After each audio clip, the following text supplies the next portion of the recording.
Okay. Yep. Is it okay if the trend that you found is that it's really, really boring? Yeah, especially for me, surrounded with these two. I'm fine. I'm fine. I can adjust. But... a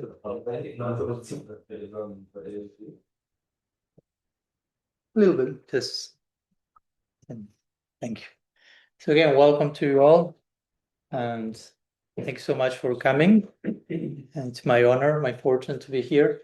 First time in Ireland. First time meeting most of you. So newcomer in every sense. One of my teachers will teach me. It's like we are students forever, right? So there's no problem with remaining a newcomer for eternity. We are always learning something new. So yeah, I'm very excited to get to meet you and share with you today, tomorrow, about some whatever may be necessary to share, to inspire ourselves in Krishna consciousness in our spiritual journey. Today, tomorrow, no? The day after tomorrow, that's another thing. That maybe we may need something different. No? So what's the necessity for this precise moment? Right? And of course, each one of us is in a different stage of the journey. We're unique individuals. So of course, I will be speaking in general. I'm not going to know in detail each one of you, so I'm not addressing any specific case, but I trust that whatever I may speak, you will have the discernment to see how much that speaks to your journey or not. That's it. Okay. Irish wind, right? Yeah, I'm having a taste these days. It's fine. I like it. I like it. So the idea that came was to share a few thoughts about a recent book that I published. It's my third book. It's called Evolution in Divine Love, The Eternal Becoming of God, Soul, and Matter. So it's a book that my main intention in writing a book, because to be honest, to write a book is not easy.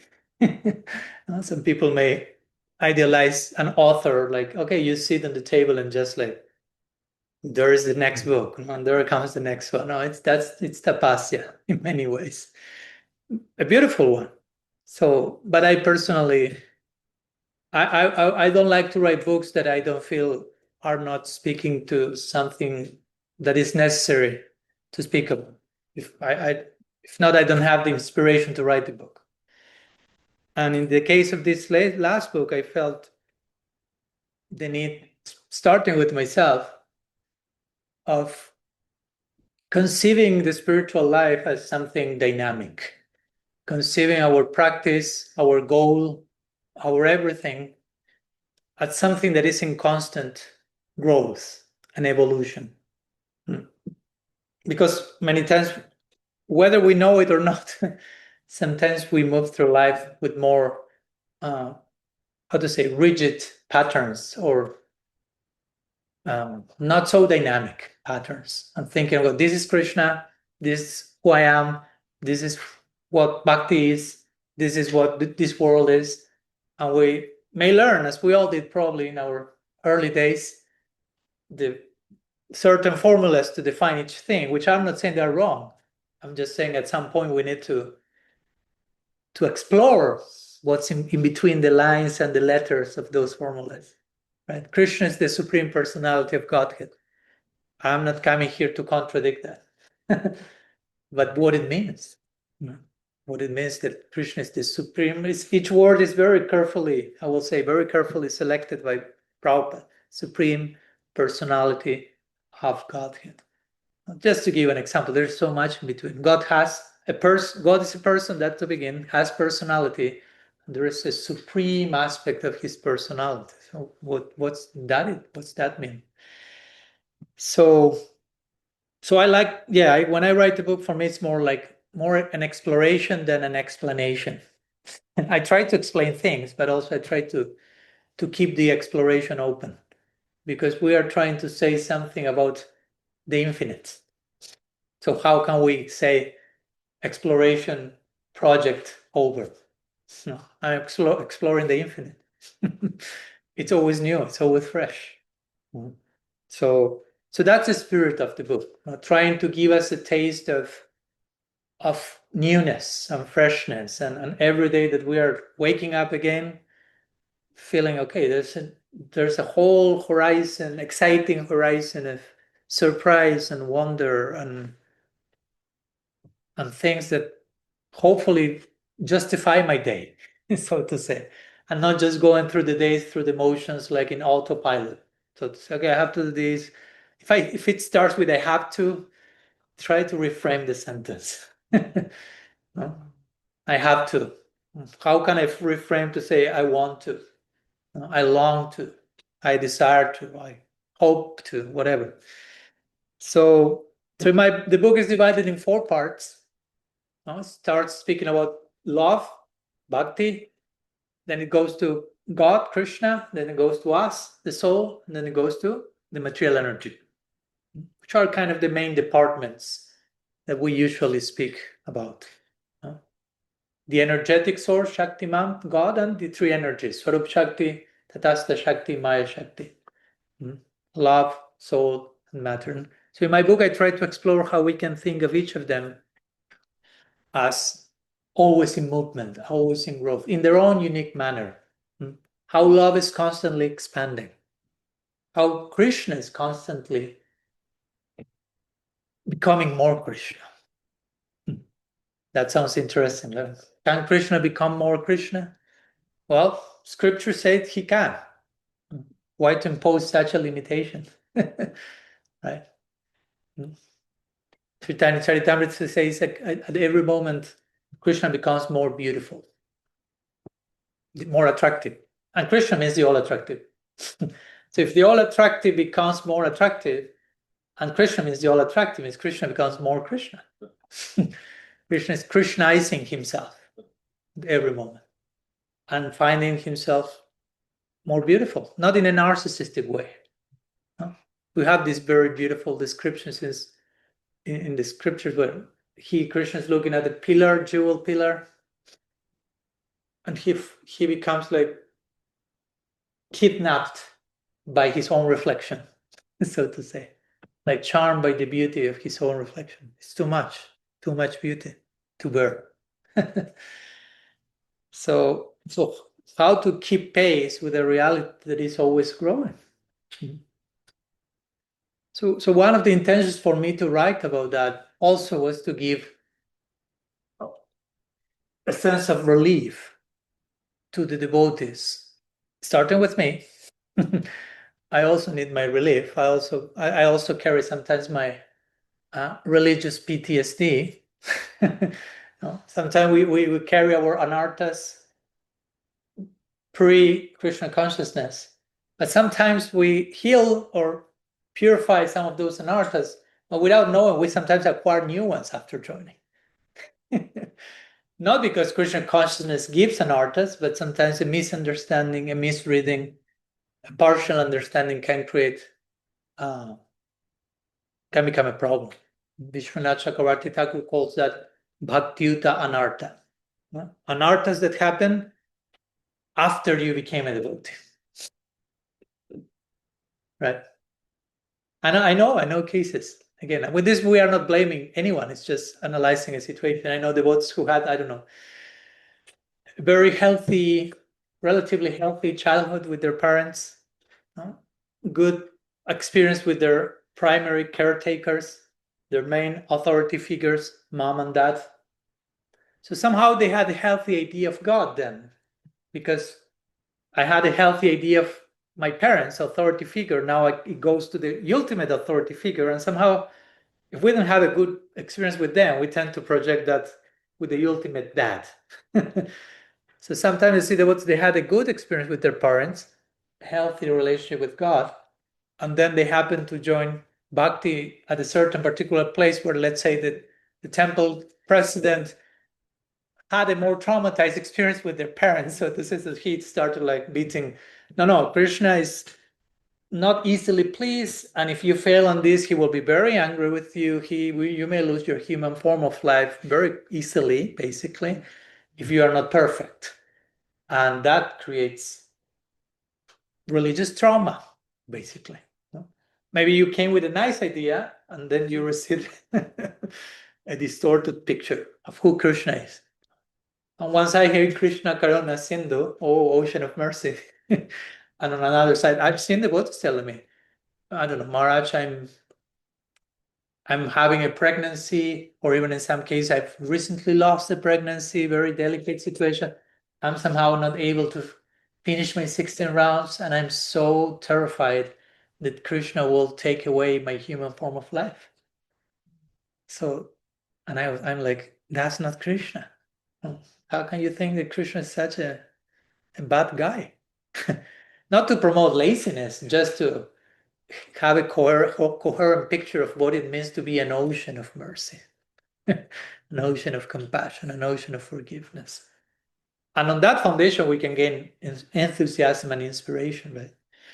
So one of the main aspects of my book, also I'm trying, starting with myself again, to practice my spiritual life in a way that is sustainable, because I want to practice this for eternity, right? I don't want just to be how to say this in English? Does any of you speak Spanish? Sorry. This like sudden stars that come and disappear. Shooting stars. Thank you. You always learn something new. So I don't want to be a bhakti shooting star. No. That appears, shines, and disappears. No. So you have Bhakta Joseph, like, wow, he's so shiny, he's so perfect, everything. Paka, where's Bhakta Joseph? Shooting star. At least I don't want that for me. I want to practice this for eternity. So how can I make my bhakti, my spiritual life, sustainable? In short term, middle term, long term, eternal term. How my bhakti project, as I like to call it, how my bhakti project can be sustainable for eternity. We have to think about it. We don't want again to be an ecstatic shooting star honeymoon period and then dissolve into the Milky Way or whatever. Or burn out in the worst possible way. It happens, let's be honest. So we don't want that. So how to practice in a sustainable way? As we were talking a few days ago I don't remember anymore where. I've been traveling a lot, maybe Germany, maybe Switzerland, some of those places, about how our tradition is, one of the names is Vaishnavism. The word Vaishnavism is connected to Vishnu. Vaishnava, Vishnu. And Vishnu, we have this triad of Brahma, Vishnu, Shiva, right? Brahma creating, Shiva destroying Vishnu. We were talking with you these days also, right? Okay, maybe that was the talk. In Ireland, we talk about that. So Vishnu is the maintainer. Vishnu is the god of maintenance. So if you want, Vishnu is the god of sustainability. So as Vaishnavas, as devotees of such a god, we have to be examples of sustainability.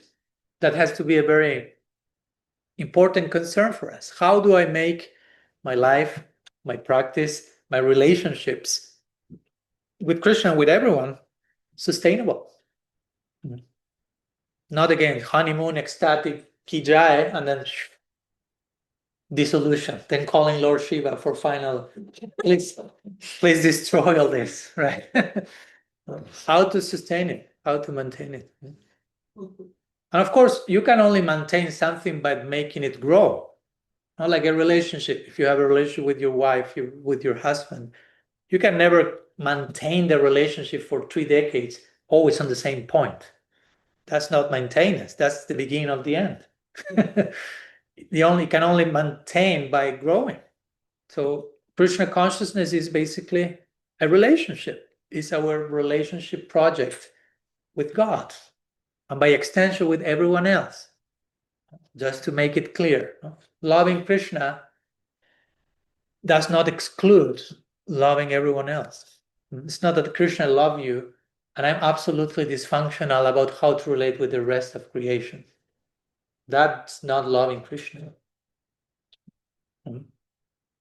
Like Kapiladeva says famously in the third canto of the Srimad Bhagavatam, if you worship me in the deity form, but then mistreat my devotees or other fellow humans, that worship is like throwing ashes onto the fire, which basically means useless. He used another strong words, like saying, if you approach me, relate to me, love me, worship me, but that love is not reflected in how you treat me in everyone's heart, you are missing the point, Krishna said. Yes, I'm in the altar, Krishna said, but I'm also in the altar of everyone's heart. Every person is a walking temple in that sense. If every heart is an altar, every living being is a walking temple. So going to a temple should be for us a reminder of then how to treat the walking temples that we find throughout our day, and how to honor God's presence in those places. So, so these are some themes I'm talking about in my book. And for me, all this is trying to create a practice of bhakti that at least, sorry if it sounds selfish, but that works for me. And by this, I'm not saying let's change the whole philosophy so it works for me. But let's find a way of becoming a devotee that works for me without having to, of course, distort the tradition. And it's possible. And it won't be the same way for everyone. Each devotee, each person will find their way that being a devotee works better. We are not, none of us is equal to each other. So thank God. Two Swami Padmanabhas? No, thank you. I have enough with one of those myself. So each devotee will have to discover their way of practicing bhakti in a healthy, sustainable way. And there's a section of the book that I wanted to address. I don't have books here with me. They are somewhere in the box, but it's okay. It's okay. I will just speak about it. I won't bore you with just reading. I just share some thoughts. And that section of the book is called Spiritual Imperfectionism. It's a little bit on purpose that I use the title. Spiritual imperfectionism, like indicating sometimes we have this syndrome of spiritual perfectionism. We become obsessed with perfection, but to a point that it becomes toxic, right? To a point that we are never enough. We can never reach the perfect state, to be a perfect whatever. Perfect guru, perfect sannyasi, perfect devotee, perfect wife, perfect husband, perfect son. We have this idea of perfection that sometimes becomes limiting, actually, interestingly. Any talk of perfection should ideally liberate us, inspire us, free us. Many times, perfection talk, perfection kata, sometimes becomes threatening, intimidating, discouraging, even weaponizing. We can invoke these ideas of perfection to make everyone feel you are not there, sorry. You are not there yet. This is perfection. You are not there. This is perfection. Or sometimes we do that to ourselves. No, sometimes we don't need anyone to tell that to us. We are our worst judges many times. Even if someone does that to us, we generally have the biggest whip for reserved for us. I'm not enough. I'm not good enough. And sometimes that goes way worse than that. I'm worthless. There's something intrinsically bad with myself. And this weekend we were doing a workshop with some of you may know Mahatma Prabhu and Dhanya and Sukhabaha. Anyhow, a few Prabhupada disciples and other devotees talking on some things like that. One of those being toxic shame. No? This idea that sometimes we become convinced we are bad. Not so much I did something bad, but I am bad. There is something wrong with me in my very core. That's, I will say, the worst anartha, the worst capital sin. Sometimes we may talk about lust, envy, greed, anger, and we need to talk about all that. But sometimes we forget to talk about things like shame and toxic shame in particular. Because of course, if you do something terribly wrong, okay, there's place to feeling ashamed, to feel guilt. If not, you become a psychopath. But if you feel toxic shame, it's like an over-exacerbated sense of feeling bad about yourself to a point that it's not healthy. And sometimes this is connected with this contrast with perfection. No? And we can always bring the perfection card, but almost always the perfection card, as a friend of mine will say, spoils the deck, so to say. It doesn't create healing. And why I mention this, I have nothing against the word perfection, just to be clear. I'm not here to say let's be as imperfect as we can. But also sometimes with this obsession with perfection, we end up hating ourselves many times, or rejecting ourselves because I'm never perfect enough. And we do not end up accepting ourselves. So we can change that. I mean, we have to change lots of stuff for sure, at least myself. But I can only change if I first accept myself where I am. If I'm in deep denial and deep self-rejection of where I am, I can never change, because change has to happen on the realistic foundation of where I am. You follow my idea? That's what Krishna says in the Gita to Arjuna, right? You better perform your duty imperfectly than someone else's duty perfectly. Krishna is not promoting imperfection there, right? He's not saying try to do your stuff as worse as you can, as bad as you can. He's just trying to say accept who you are, where you are, and don't try to live someone else's life. Don't imitate others. Don't compare yourself to others. That's such a formula for misery. And of course, I'm not saying that to make you feel more miserable, because probably we all do that. So I'm speaking all the things just to normalize that this is part of the journey, right? I'm not saying that to say, if you are doing any of this, you should feel so ashamed about yourself. You're so bad. I'm not saying that. I'm saying it's part of the journey. And until and unless we acknowledge that, we will never be able to transcend it, right? So, and the point I'm trying to make in my book on perfection and imperfection is that, and it's an important point, at least for me, okay, we will say, if I ask any of you, probably I will ask, okay, what's the goal of our life, the goals of practicing bhakti, Krishna consciousness? Probably will say the goal is to develop, I don't know, prem bhakti, divine love for Radha and Krishna, pure devotion, different words we may use. And that's totally fine. But let me add a footnote to that, which is no matter how advanced you become, how pure you become, how loving you become, you can always become more pure, more advanced. There is no rooftop to perfection.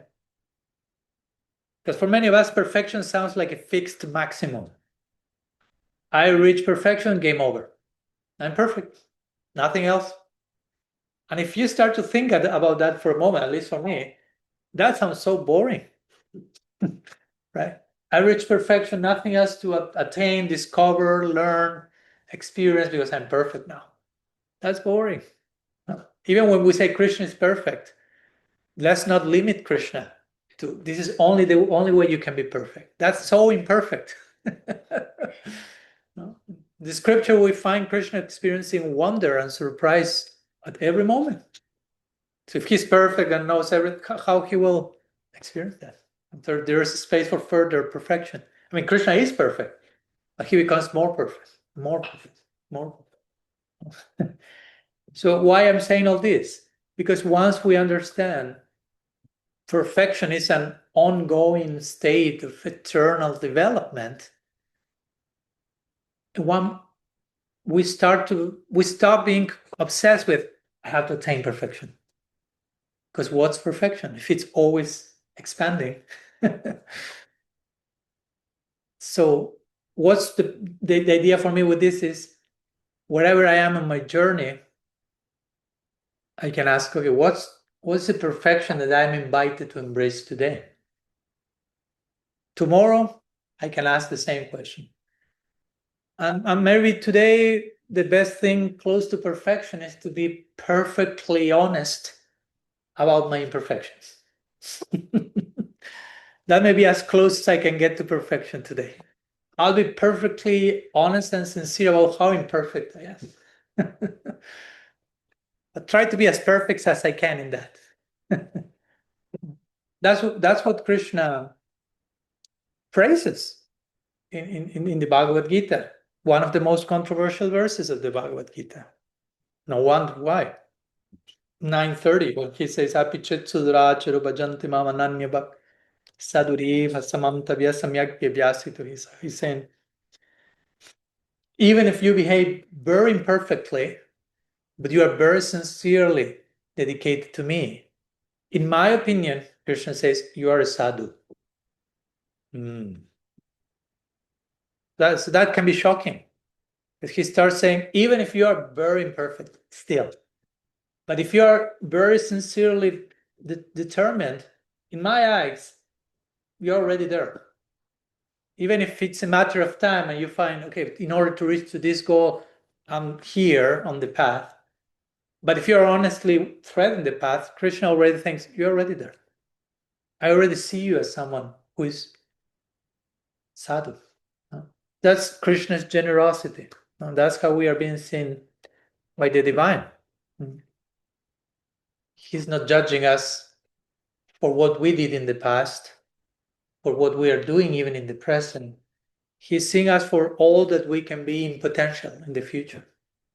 That's a very loving sight. That's how a guru, a true saintly person, should look at us. Not only, you did this 20 years ago, I know you, and I put you in certain box.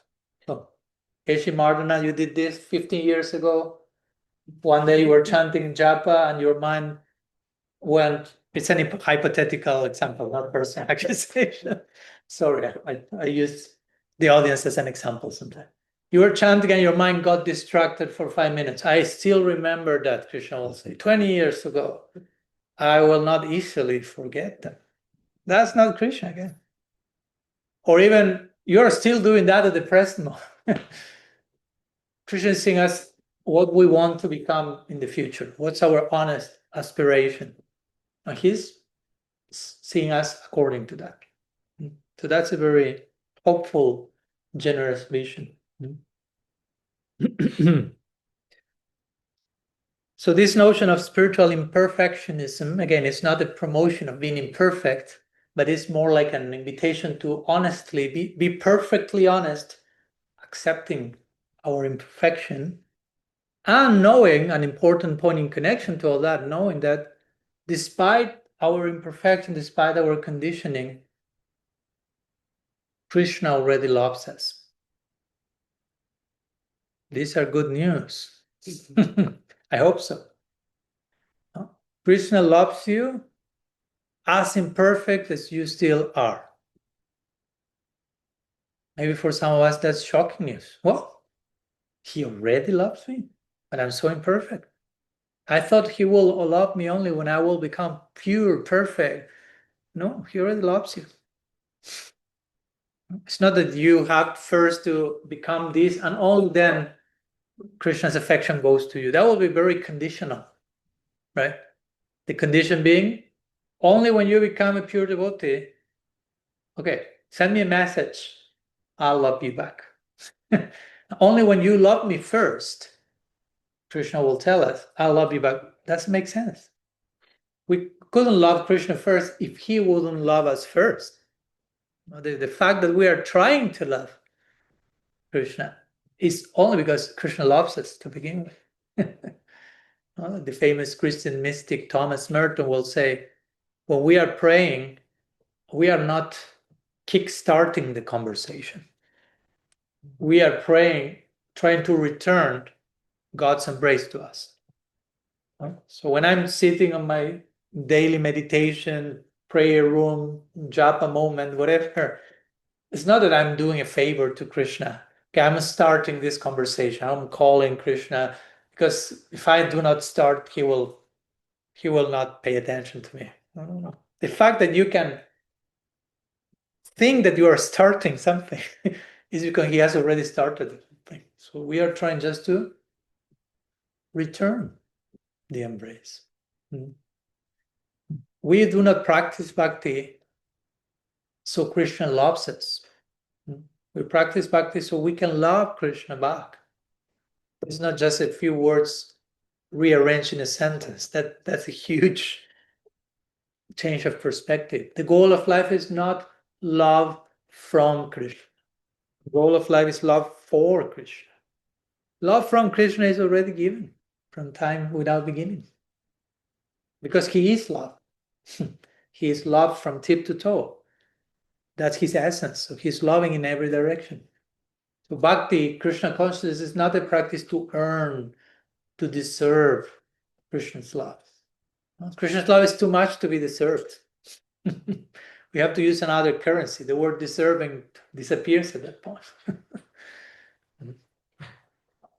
Ahaitukya pratihata jayatma suprashidati, says the Bhagavatam. Savaipum samparodhanmo jata bhakti. Full satisfaction for the soul comes when you can return bhakti to Krishna in a spontaneous, natural way. And that's the nature of bhakti. Haituki. Haituki means without cause. In other words, Krishna is loving you. And you may ask for a cause. Why he's loving? What did I do for him to love me? No, it doesn't work like that. God's unconditional love is not about what I did to earn him loving me. Probably we did pretty much in the opposite direction, not to deserve. And still that's coming. That's an important point in connection to this notion of imperfection. Because somehow I can, again, I'm not saying this for you to become complacent and say, oh, so Krishna loves me, I'm imperfect, I can just relax forever, that's it. He loves me. Yeah, but you have to love him back, that's the goal. And that may take work. But to know that we already been loved, that in itself, for me at least, is a very powerful foundation. So I'm not practicing, I'm not chanting, I'm not serving, so Krishna likes me. That's already happening. So I'm just trying to love him back. And everyone. Love everyone back. Because loving Krishna means loving everyone. Let's not forget that. No. Krishna and everything else do not exist in isolation from each other. God is not like an entity in a bubble and the rest of creation is in another bubble.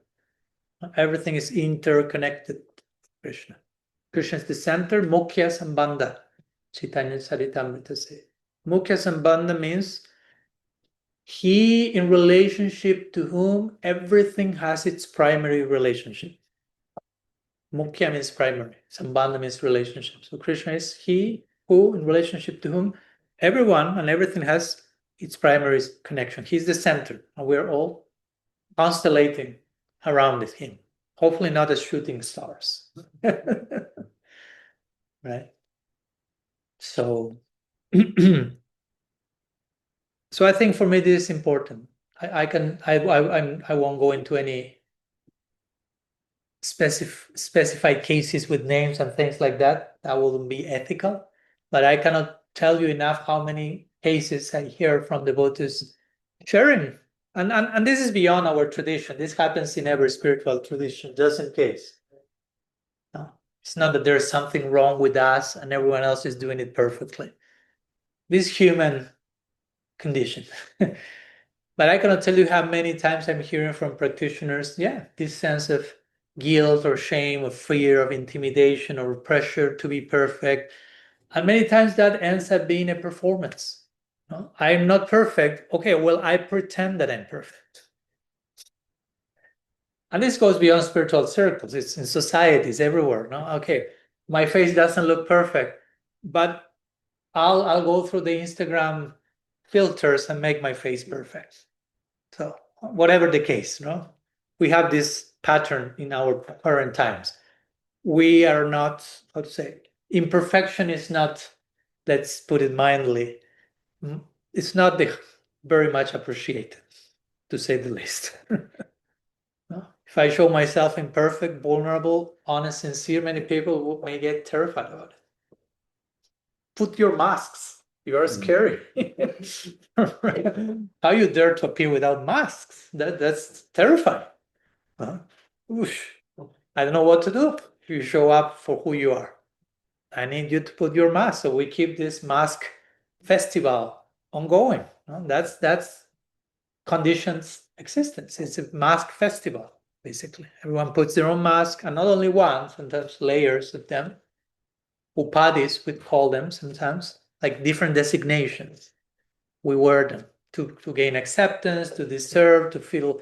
In behind all that, I'm not condemning those who do that. Behind all that is a needy soul who is thirsty for belonging, right? To feel part, to feel accepted, again, to feel loved. But sometimes we mistake all these ideas and for example, the term that I like to use, we all need to belong, to feel that we belong. But sometimes we confuse belonging with fitting in. Even many times we use the two words as if they were the same. No, I'm not fitting in. You don't need to fit in. You need to belong. Because belonging means I show up for who I am. And that allows me the experience of belonging. Fitting in, the condition for fitting in is you have to put a mask on. You cannot be who you are. You have to be something you are not, then you fit it. But fitting in is not enough. We need to belong. That's why no matter how hard we try to fit in, no matter how many masks we try, many at the same time, there is something that still says, something still, I don't belong. Again, I fit in. I've acquired a PhD in fitting in, but still I don't know how to belong, because belonging implies take down all the masks. And that can be scary, of course. That can be terrifying. But that's invitation again of the Gita, as I said before. Krishna is saying, do your dharma imperfectly basically means be who you are, as you are. That's way better. Be honest about your imperfection. Way better than a fake perfection, a show performance. Krishna say, I don't want that. That's not you. I want you as you are, even if it's fragile, broken, messy, traumatized, all the layers of human complexity, still not fully integrated, but at least be honest in that. Be perfectly honest in your imperfection. And that's the ideal first step. And then everything comes from that. All the transformation, all the change, all the realizations, all the attainments. But again, it's an ongoing journey. So in one sense, there is no final attainment. There's always a new attainment and a new even if you're in Golok Vrindavan, there is a new level of love to discover next day and next day. So that keeps the journey moving.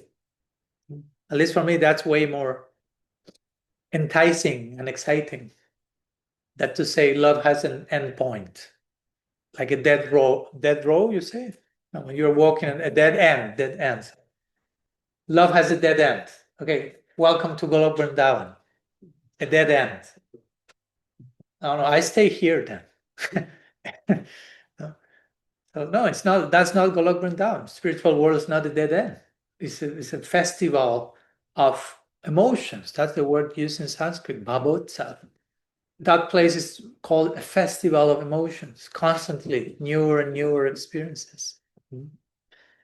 So rather than become obsessed with perfection or become obsessed with a goal that once and attain it, it's done, game over, dead end. Why not, in my opinion, again, all this is how I feel it's sustainable for me and for others, I will dare to say, to practice bhakti. Instead of becoming goal-oriented, perfection-oriented, or perfection obsessed, becoming presence oriented. No?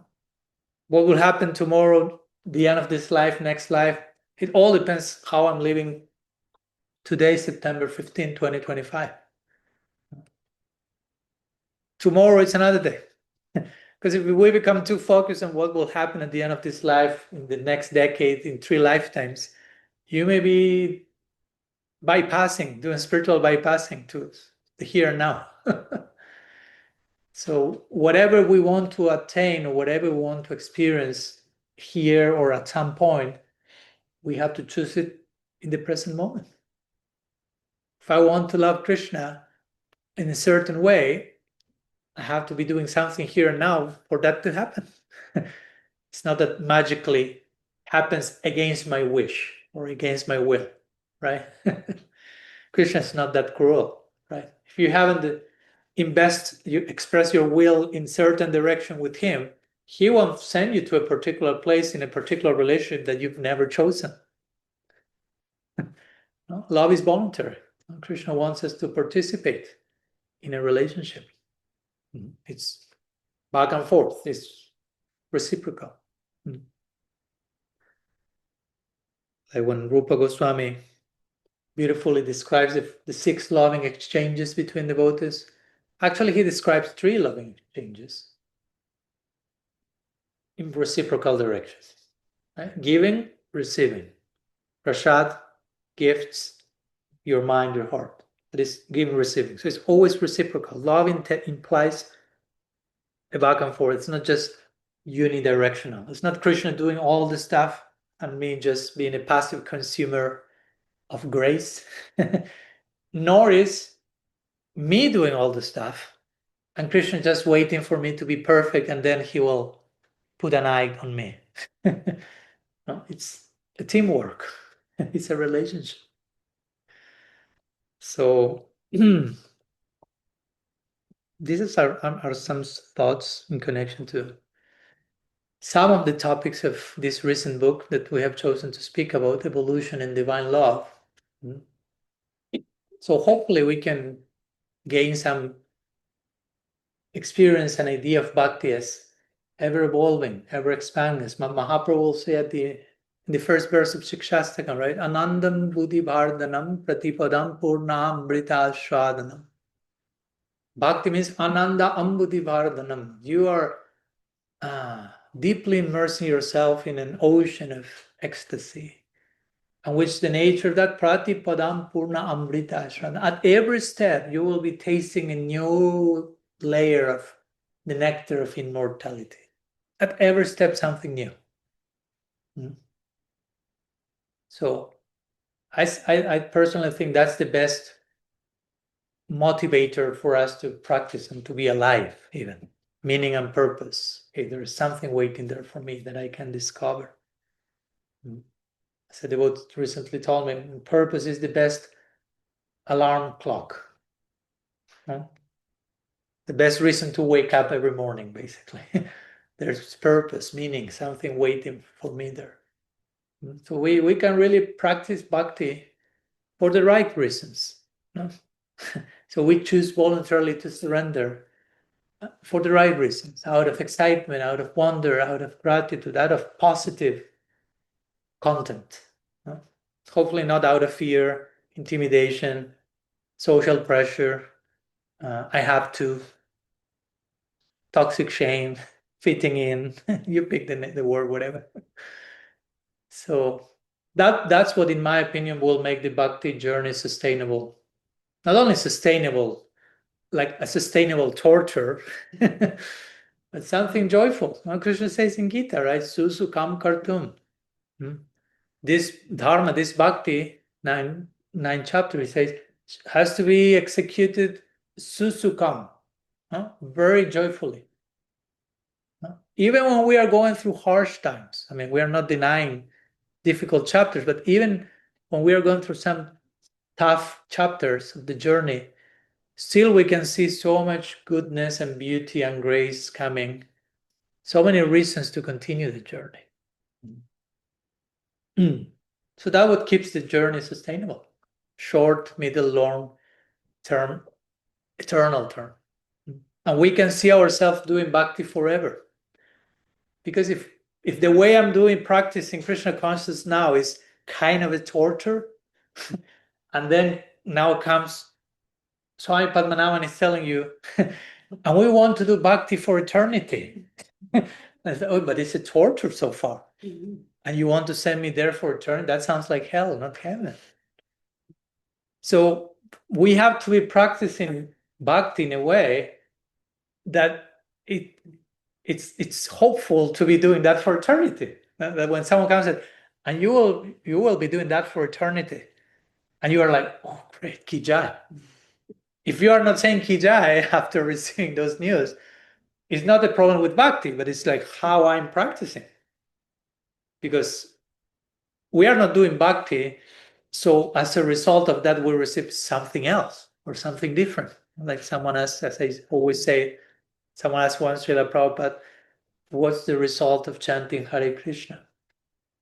And he was kind of surprised by the question. Like it came like a little bit in a transactional spirit. So I'm doing this, what's the result? And he said, like the result of chanting Hare Krishna is that you will be able to chant more Hare Krishna. Like we are not doing this to stop doing this at some point and start doing something else.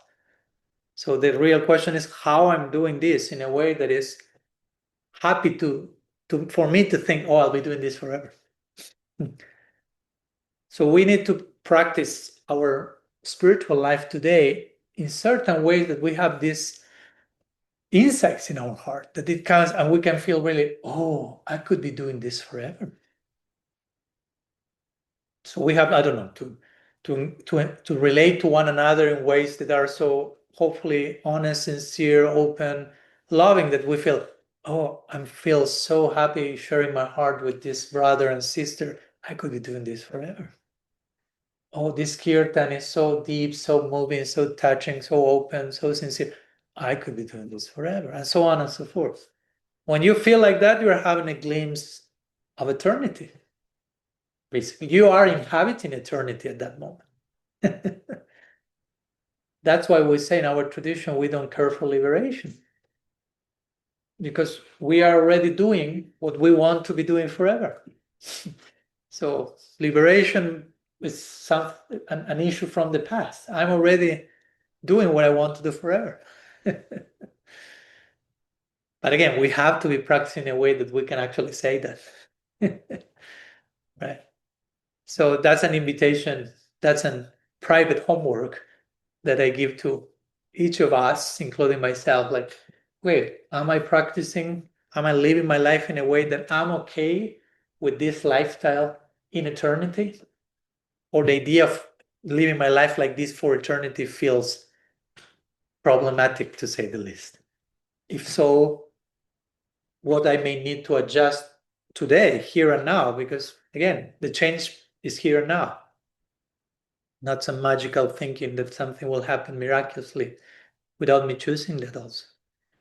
So how we can continue to adjust, aligned, so we can live our lives with purpose, with meaning, choosing it. He's giving blessings. Yes, that's how it works. Thank you. I needed some reassurance. Yes, Maharaj, you're not so crazy. Yeah, it's okay. It makes sense to me. Yeah. Thank you. Yeah. And we have lots to learn from babies, no, right? Because a baby is like no mask, right? That's why we feel so uncomfortable. Sometimes the baby starts to shout and scream and like, stop. No. Because many times the baby crying, no, stop crying. Why? Because the baby is reminding us all our ungrieved tears. And the baby is crying without filter. And we may be swallowing and repressing so much time, the baby is mirroring back all the things that we are. So much to learn in every direction. No? That's why one of the 24 gurus of the Bhagavatam in the 11 cantos is a baby. No? That's a very interesting section. No? 24 gurus, 23 are non-human. just to make the case, to make the point, there's lots of gurus out there. You have lots to learn from. It starts with Mother Earth, the wind and the bumblebee and the deer and the spider. Humans are not appearing in the parampara. And when the human comes, one baby, one little girl, and to crown the list, a prostitute. Like to give the example of the person you thought the least you could learn something from is also included. So, thanks for bringing the baby today. We have one very honorable member of the parampara from the Bhagavatam with us today. So I hope we are all learning our lessons from her. Yeah. I'm sorry for the disruption to Spalding, but No. no. I'm not sending any subliminal message complaining about anything. That's great.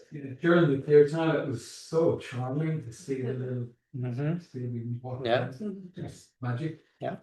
Hopefully, whenever she screams or something, it's also charming. Yeah. Yeah, we can learn so much from a baby. I don't want to sound like I'm taking her as an example only now, but I remember, for example, one author that I like to read, and he will say like, babies very charming, right? I mean, now we saw her, we kind of are accustomed to her presence now, but if there will be no baby here and suddenly you enter with your baby, my class is over. I lost all of the audience. Everyone will be like, including myself, probably. I will be like, The baby mask. Yeah. When things get a little rough, like you put the baby mask, like, and because we're naturally drawn to a baby, and one reason we could say why is because also a baby is so vulnerable. So it's such a fragile creature. So it's attractive to be in a vulnerable situation, not hiding it. Because the baby is vulnerable and it's not hiding it. Has not learned yet putting masks, so to say, as we do human adults, quote unquote. So that's unconsciously, we don't know maybe, but it's like, why I'm so attracted to that small creature, beautiful. Maybe because it's fully vulnerable and it's not hiding it. So the more we learn to do that, or the more we unlearn and relearn to do that, the more attractive and charming we can also become to one another. And our relationships can become attractive in the good sense of the term. So anyhow, some rambling. Share with all of you some thoughts. And I like also to keep it open if you have questions or something you may like to share, to ask about, maybe mostly connected to what we've been sharing so far, but if there's anything else that needs to be brought to the table, also feel free to share. There are no silly questions, as long as they are honest and necessary for each of you.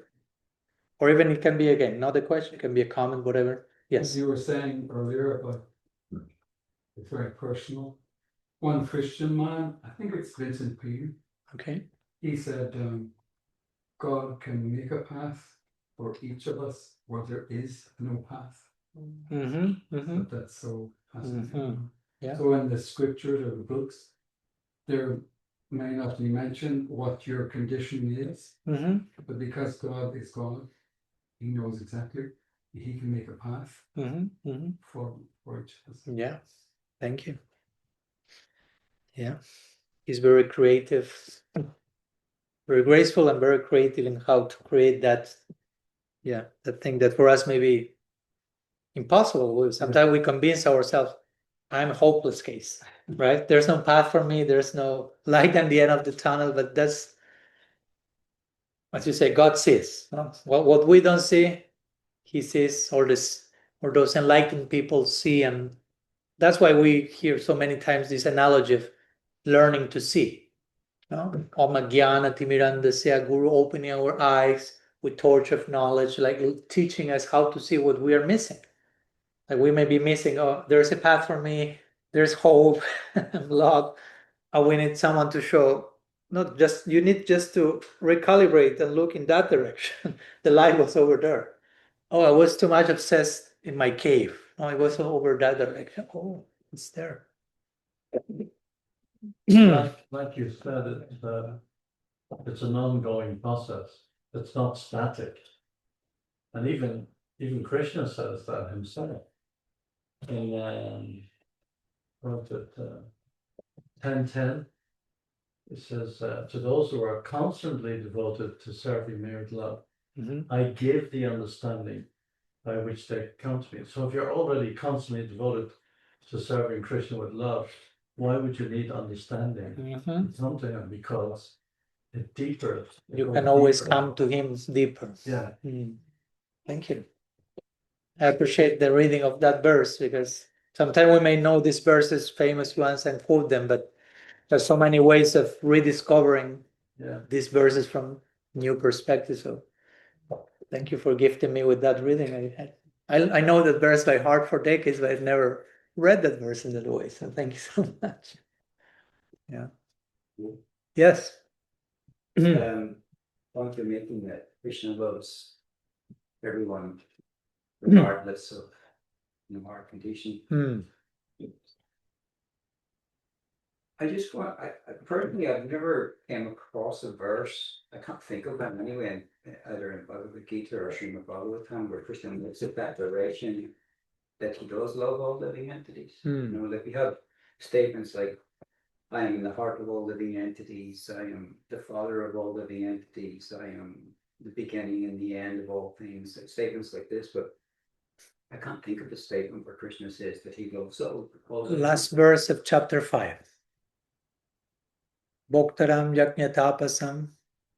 He says the friend, Suhridam Sarvabhutanam. I'm the well-wishing friend of every living entity. I mean, I cannot be your best well-wishing friend if and not love you. Yeah, okay, but it's not exactly. It's not exactly expressing. I love you. I love you. I can't, and also in the 1,000 names of Vishnu and stuff, you have all of these names that give the attributes of Krishna, but again, I can't think of one where where his name is the one who loves all living entities. I'm not doubting that, but I'm just no. I really appreciate your. It's funny because you're mentioning this point and specifically referring to the 1,000 names of Vishnu.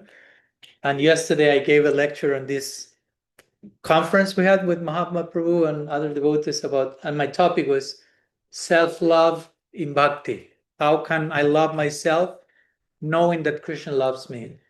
And one part of my presentation was to go to some of the names of the Vishnu Sahasranam, the 1,000 names of Vishnu, as a proof that Krishna loves us.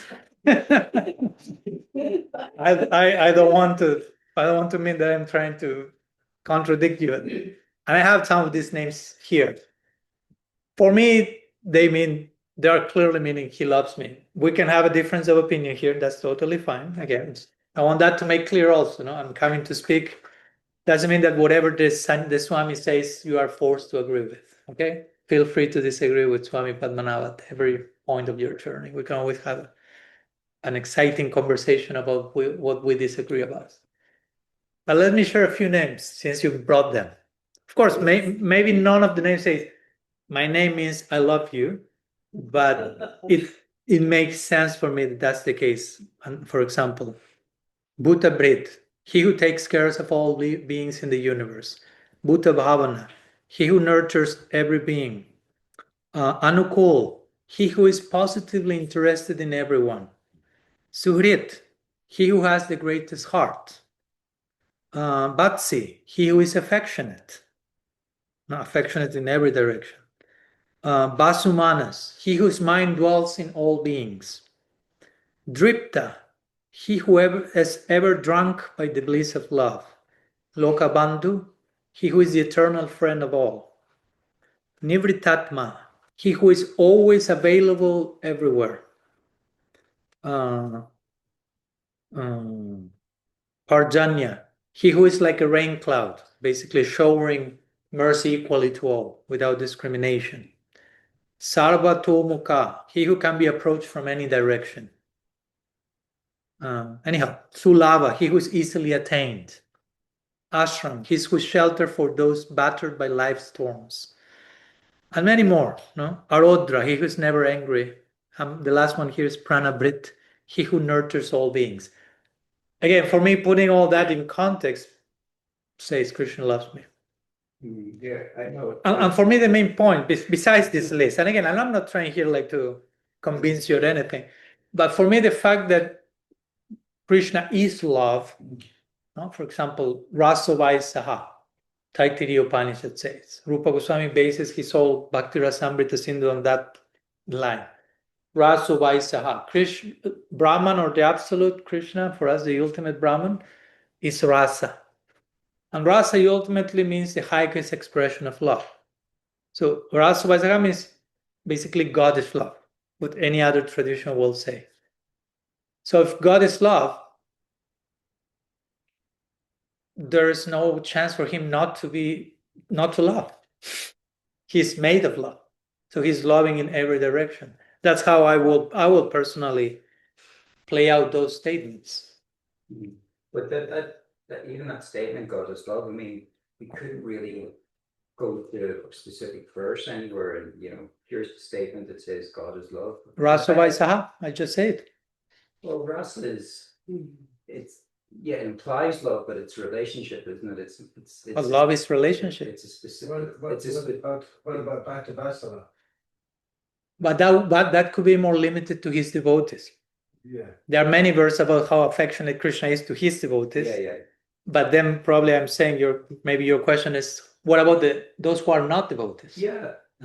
Because sometimes I'm not again, disputing the point. I do agree with it. Krishna is love, but again, it's just in a relationship, say between a man and a woman, or they're getting together at some point. So there's a declaration like "I love you," mm-hmm. and then the person feels it, and it's like, "Wow, Mm-hmm. someone loves me." Yeah. Or like a parent to their child, "Oh, I love you, my sweet." Mm-hmm. Some parents don't say that; they Mhm. don't know that they're loved. But there's a declaration, so.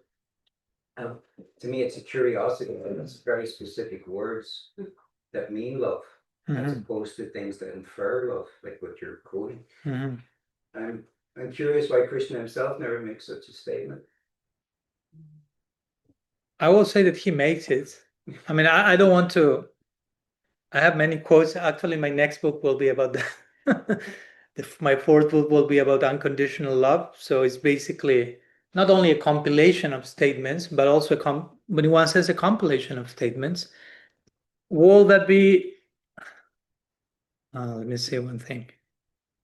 Will that be? I mean, I don't have all the statements at hand with me, but will that be equally enough if I share what from Srila Prabhupada in that regard? Again, but they're like statements from sadhus who are expressing what Krishna does love us all, and that's nice, and it's reassuring to hear that. But again, a direct statement from Krishna himself, to me, like. I mean, for him to say Sauhridam Sarvabhutanam, that's it. I mean, I'm the best well-wishing friend of every living entity. Again, maybe we are thinking, okay, but he should have said, "I love you." But those are our conditions, right? He says it in so many ways. And not only he says that, but he demonstrates that, which for me that's the most important thing. No, because sometimes people say it. Yes, love isn't words. It's an expression of emotion and feeling and. And also we have this idea, that's another degree of conversation, but related to what you say. There are certain sections of scripture when Krishna himself says that he feels eternally indebted to his devotees. Let's go to his devotees for a moment, those who love him, and he never feels that he's loving them back enough. So he doesn't never dare to say, "I love you fully." He always feels indebted, because that's the nature of love. So there's a saying in one book, Premise and Buddha thing from Vishwanath Chakravarti Thakur, where it says, those who say, "I love you," know nothing about love. Because when you start to love, you you feel there's always so much more to love. So you don't feel I can say it as a final word. I love you, because you can always love more, which we're talking today. Like Mahaprabhu will say, Na prema gandoshti darapi harume. Mahaprabhu is, if there's someone who experienced divine love, that's Sri Chaitanya. And he will say, in me, there is not even the aroma of divine love. So that's paradoxical, because he's fully experiencing that, but he's fully denying he has love. He has the most love, but the nature of love, if it creates this experience that I can have so much more, that whatever I have feels nothing in comparison to that. So one could make an argument to say that maybe, okay, Krishna is not fully asserting that conclusively, because there's always so much more love to give, that to say I love you kind of like it's a close, how to say, it's a limiting statement. Is that a confirmation or disagreement with that? Hit the button.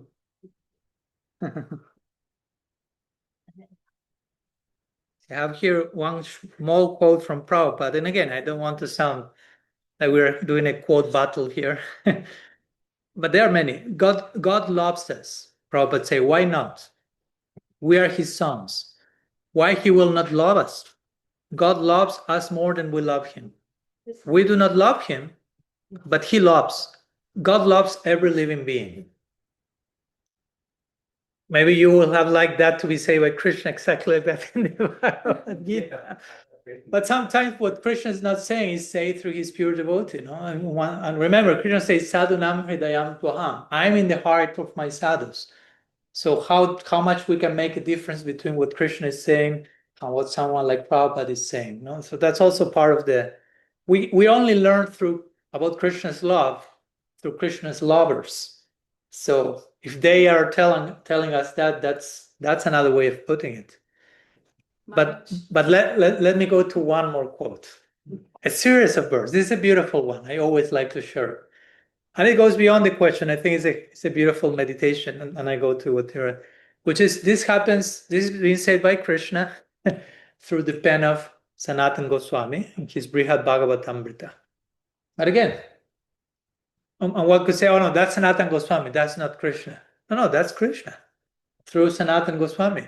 As we could say, Krishna, the Bhagavad Gita is Krishna through Vyasadeva, who is compiling the Bhagavad Gita, and through Sanjaya, who is witnessing what's going on in trance.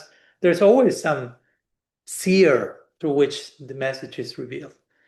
So here are the words of Krishna to Gopakumar when he arrives to Golok Vrindavan. No?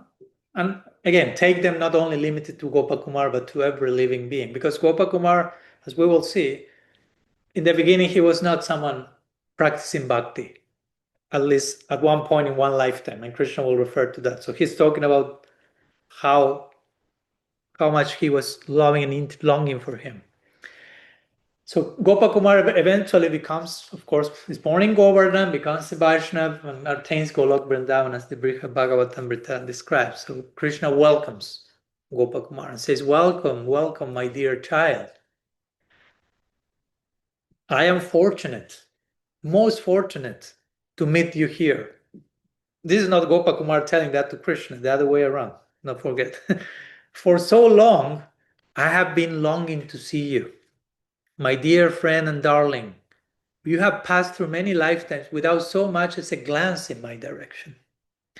Yet, I was always there, a fool dancing with hope, thinking, perhaps in this lifetime, or this one, or this, he will finally turn to me.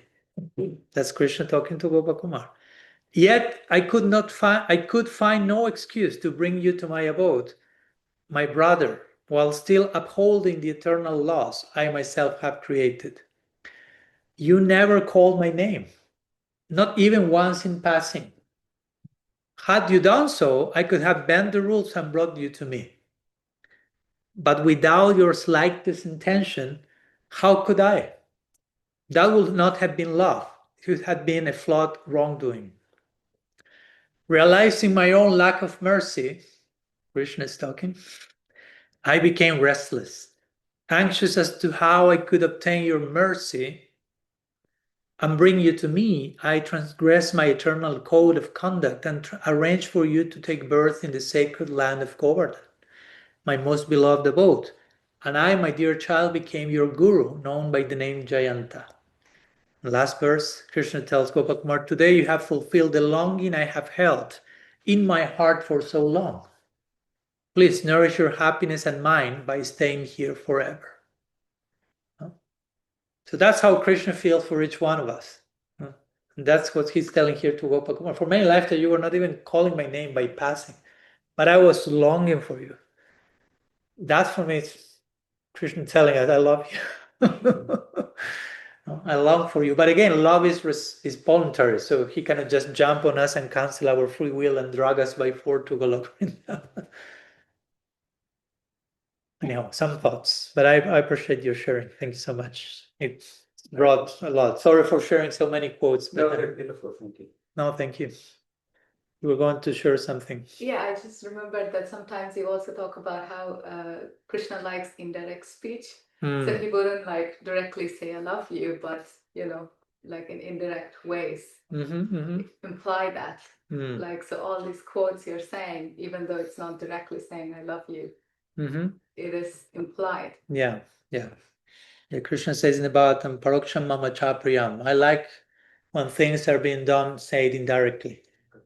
Yeah. So, and especially love includes lots of indirect speech, between the loved and the beloved, where things are not said like obviously that everyone understands that only those two are getting what's being said there. Right? And yeah, of course, and we see even to his devotees when Krishna is in front of his highest devotees, so to say, highest the gopis. I want to say so the highest, like creating a superficial hierarchy, but we know the love of the gopis, particularly Sri Radha.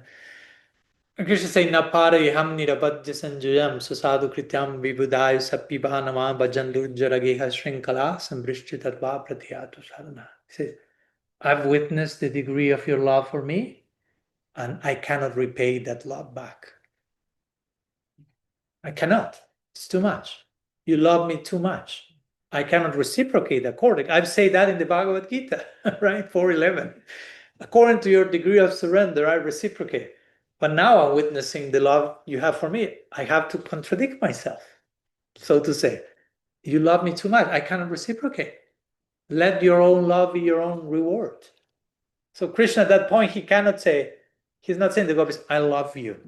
He's more like, you love me so much. I don't know what to do with so much love, how to reciprocate.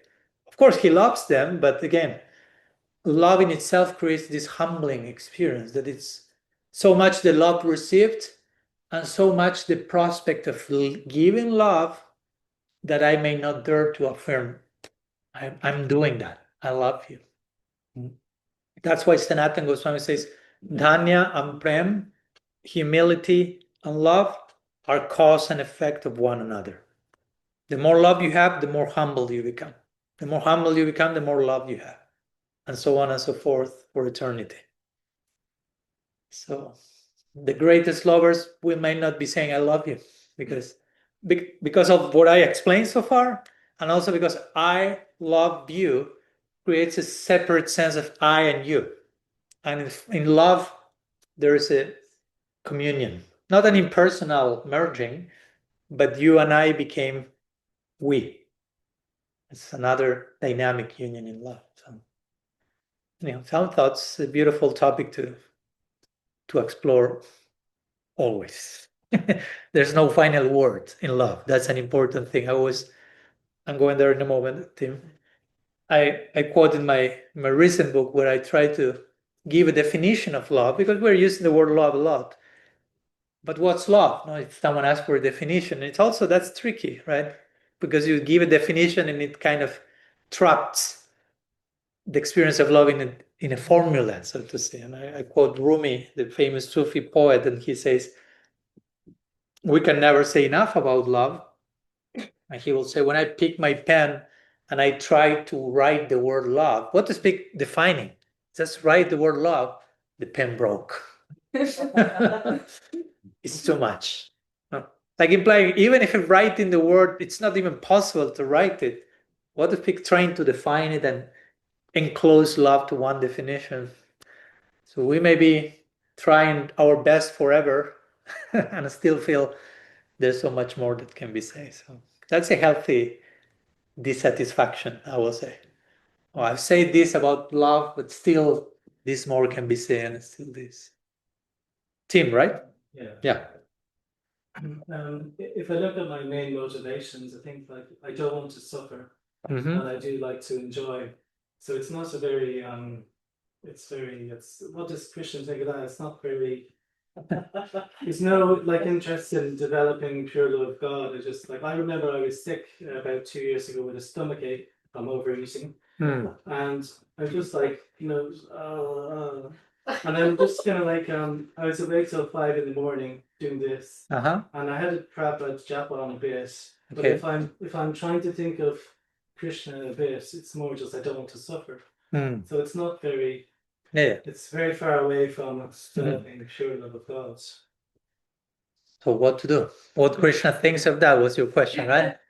Very So different. what Krishna replies to that is, he will say, "Dear Tim, we all have to begin somewhere.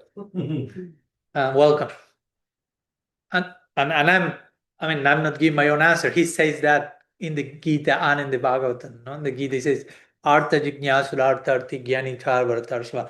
Different people come to me. And among those, he mentions four. Of course, not only four, but just a general way of classifying. And the main one, I will say, is those who are suffering. And those who want relief from forms of suffering, generally, those are the main ones who approach God in any tradition. So Krishna acknowledged that those who want money, those who want knowledge, and Krishna is not, and those who want me, Krishna says also. But Krishna is not saying, and I only accept those who want only me, or those who are the highest. All the other ones who want relief from suffering and money and knowledge, I reject them all. He's not saying that. He's speaking of the four.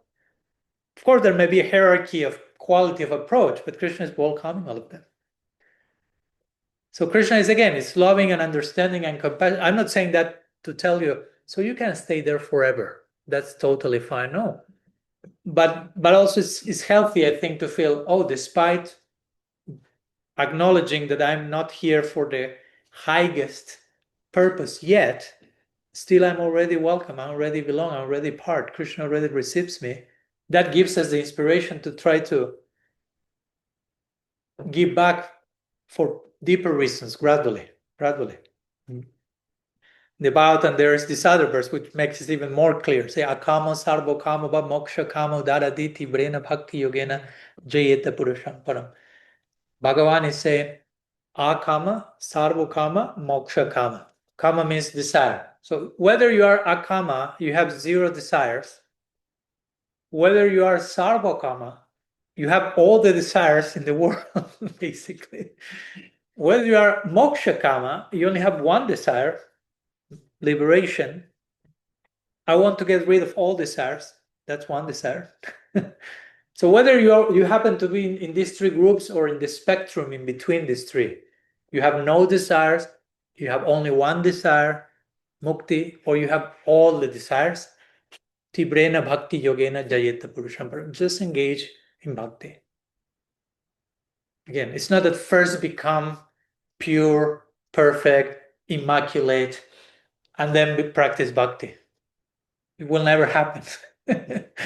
No. First become renowned, detached from whatever, and then become a devote. No, first practice bhakti, and the other things will follow as a result of that. Janayatya suvairagyam jnanam chayadahai to come the Bhagavatam say. But practicing bhakti, detachment of all that we need to be detached from follows. No. So those are verses that are very hopeful for all of us.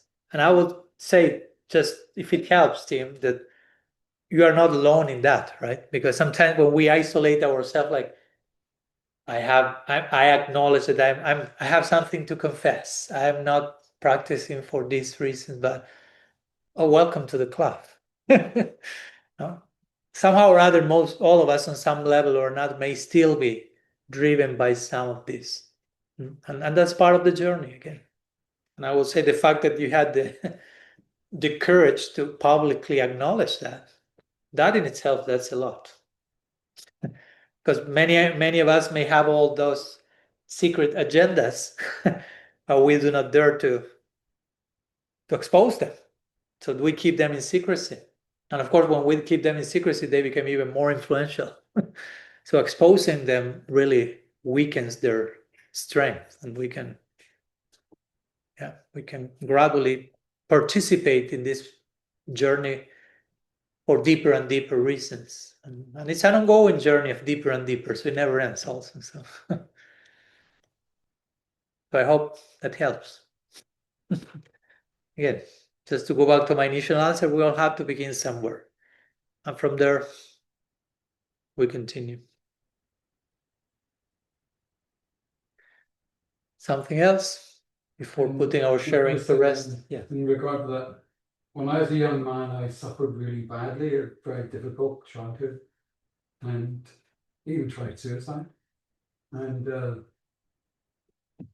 I got the Bhagavad Gita, so I was really suffering.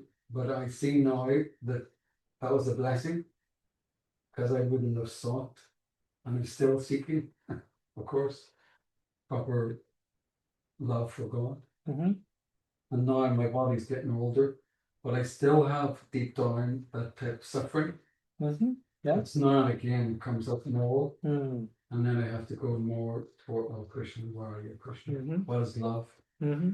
So that's kind of fascinating Mm. situation. Thank you. Thank you for sharing. And of course, that's a whole conversation that deserves to be had, which is suffering and pain and what to do with that. Because sometimes we just go to Krishna like, get me free of this suffering. At one point we learned, at least I speak for me, is at the end of this, not so much stop suffering, but learning to suffer. Because there's suffering is always there in one way or another, even when you become a pure devotee. Sorry to say that, guys. There's suffering in the spiritual world.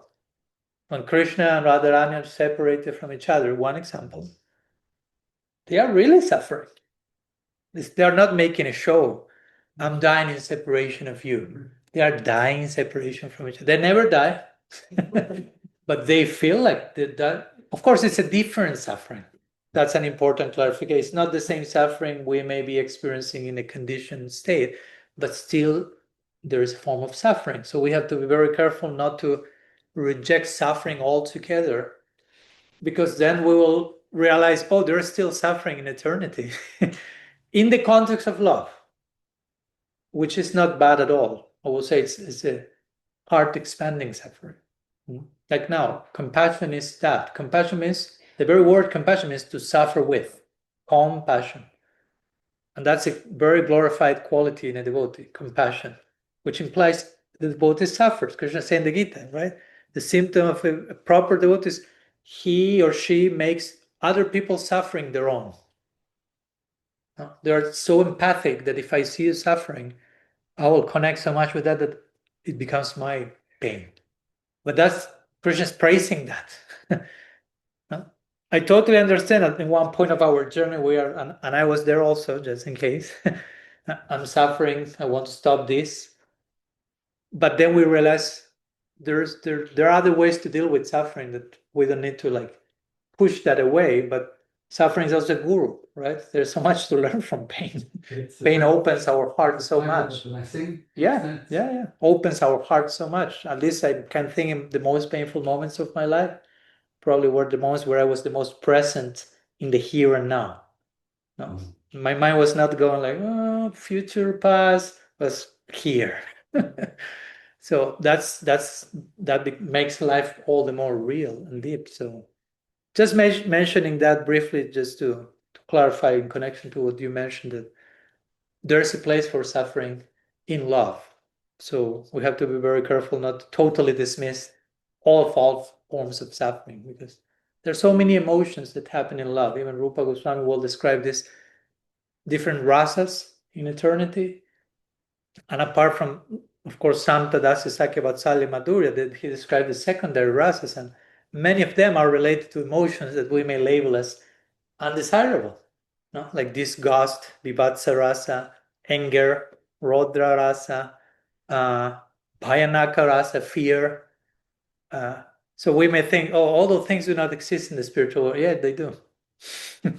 But in the context of love, which makes the whole experience qualitatively different from anything we may have experienced so far. So we have to be careful not to project. No? And since it can happen so easily, for some time we may need not to go there. Right? And maybe in the beginning of our journey, it may be too much to think about fear in the spiritual world. We may need to work on our fear here. Because it's a full circle that maybe something that takes time to understand. But I'm sure there's a difference between the suffering of the soul and the suffering of the mind as well. Because suffering of the mind could be, I don't want to chant. I don't want. I don't want to chant, but the soul might want to chant. So it could. Yeah. That's why we are trying to make, as you say. Thanks for coming. Thank you. Pleasure. Thank you so much. Yeah, that's why it's so important to make this difference. In both cases, we use the same word, but the experience is very different. It's coming from very different source, so to say. Okay, I think we can put this sharing to rest, so we do not overextend. Each one has other things to do. We'll be sharing some prasad, some more informal sharing, and those who have time, tomorrow we have one more meeting at the house of Shweta Radhika and Amanda Bikram. Feel free, more than invited. And if not, it's been a pleasure to meet you all. Thank you for receiving us here with your presence, your questions, your attention. Sri Chaitanya Mahaprabhu ki jai, Sri Harinam Sankirtan ki jai, Sadhu Sangha ki jai, Gaur Premananda Hari Gaur. Vancha Kalpataru Vishya, Pasindhu Kieva Chab, Titanam Pavanepyo Vaishnavepyo Namo.